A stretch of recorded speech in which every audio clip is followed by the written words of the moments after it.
Momento Amazônia destaca as cidades gêmeas da região norte.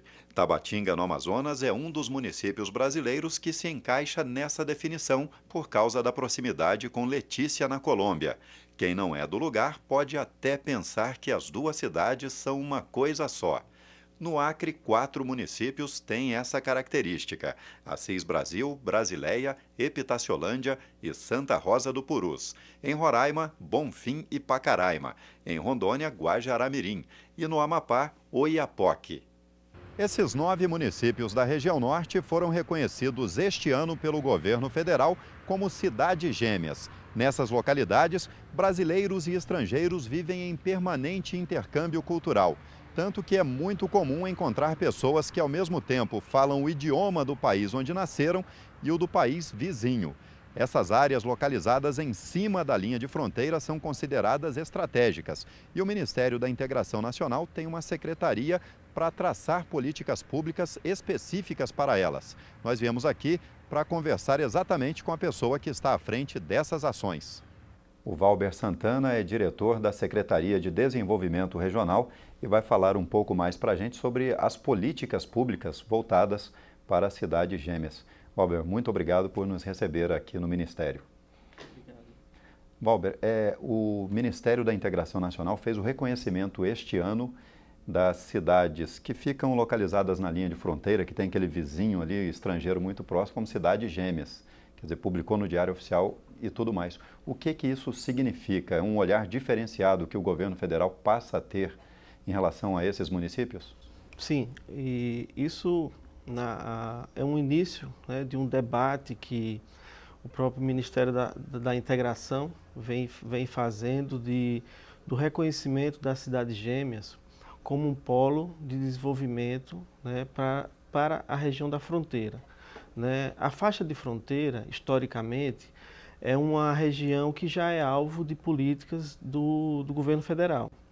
O Ministério da Integração tinha um programa específico para a faixa de fronteira e nesse programa, nos anos de 2004 para cá, conseguimos realizar vários projetos, né, nessas áreas de fronteira. E quando a gente vem para esse resgate, né, do nome Cidade Gêmea, que na verdade isso aí já foi embasado por um estudo antigo da Universidade Federal do Rio de Janeiro. Esse estudo foi de 2005, um estudo também contratado pelo Ministério da Integração, e nesse estudo ficou definido 30 cidades gêmeas em todo o país. Né? Na região amazônica, né, são 9 cidades gêmeas, né, que vocês conhecem, né? E a cidade gêmea, ela tem essa característica, né? Tem essa característica física, né? Porque são cidades que são cortadas pela faixa de fronteira, que tem essa ligação comercial entre ambas as cidades, a nossa cidade brasileira e do outro lado. E nós vemos que, como eu falei no início, que isso abre um grande debate. Tanto é que depois da institucionalização da cidade gêmea, né, a Receita Federal já saiu com uma portaria específica, né, para os free shoppings, e nós acreditamos que a partir desse momento nós vamos ter várias ações, né, como recentemente teve um seminário que aconteceu em Foz do Iguaçu, que está trabalhando justamente essas particularidades da fronteira.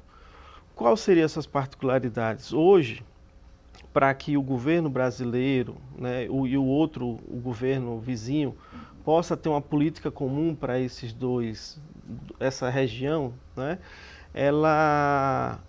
não existe ainda nenhuma legislação específica. Né, e nós acreditamos nesse grande potencial que tem essas cidades gêmeas. E quando a gente leva em consideração a nossa política de desenvolvimento regional, que a gente vem trabalhando há um bom tempo, a faixa de fronteira aparece como uma área programa, uma área em que a gente também vai continuar a colocar todos os nossos esforços. E olhando as cidades gêmeas como esse polo de desenvolvimento para a faixa de fronteira como um todo. Eu imagino que não deva ser fácil, porque é o Brasil lidando com vários países, né? Porque em determinado lugar a fronteira é com a Bolívia, em outro é com o Paraguai, lá no Oiapoque, por exemplo, é com a Guiana Francesa.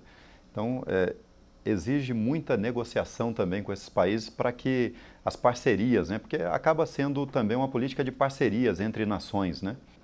Sim, sim, depende muito, como você bem falou, desses acordos, né? Esses acordos bilaterais, né?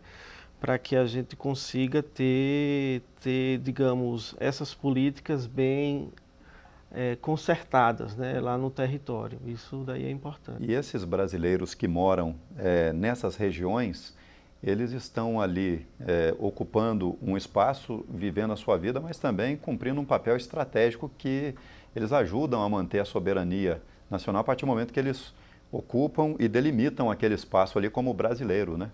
Sim, tem esse aspecto, né, dessa ocupação, e tem o aspecto que a gente considera mais importante, que é essa integração, né? E nós acreditamos que essa integração, né, sul-americana, ela se dá principalmente lá na fronteira, né? Que alguém quiser conhecer um pouco o que é o dia a dia da integração, é ir para a faixa de fronteira, é ir para uma cidade gêmea e ver as trocas, os relacionamentos que se dão, né? E o que é que a gente precisa é normatizar aquilo, porque nós temos o nosso serviço de saúde, né, que é em larga escala utilizado por eles, né? Então, de que forma isso se dá na prática, que não seja muito oneroso nem para um e nem para outro país. É comum nessas cidades haver um compartilhamento de sistema de saúde, às vezes até mesmo de escolas, né? Isso, tem, já existe iniciativas que vão da construção de escolas binacionais, né, nessas áreas, e que ainda são iniciativas, mas nós acreditamos que com digamos, esse pontapé inicial que o Ministério da Integração deu, nós possamos orientar o novo PPA, nós possamos orientar planos estaduais de desenvolvimento, né? Atualmente nós temos alguns planos que foram constituídos através dos núcleos de fronteira. Mas se você olhar para cada um dos planos, são planos que olham o lado brasileiro. Então ele ainda não tem essa visão ainda da cidade gêmea, porque foram planos feitos, né, os planos de desenvolvimento e integração da fronteira, os PDIFs, eles foram feitos antes dessa portaria, né? Então o nosso marco legal é anterior. Então é o que eu volto a reforçar. Nós precisamos modificar alguns desses marcos, né? Dar essa modernizada que a faixa de fronteira, né, e as cidades gêmeas exigem que isso aconteça. Bom, agora que nós já conseguimos ambientar o nosso telespectador, né, que já tem uma ideia mais ou menos do que é a cidade gêmeas, né, para aquele que não vive numa cidade gêmea, a gente vai fazer um intervalo e daqui a pouco vamos falar de alguns projetos que já estão em andamento e depois outros projetos que estão sendo desenhados pelo Ministério da Integração Nacional para o futuro. A gente volta daqui a pouco.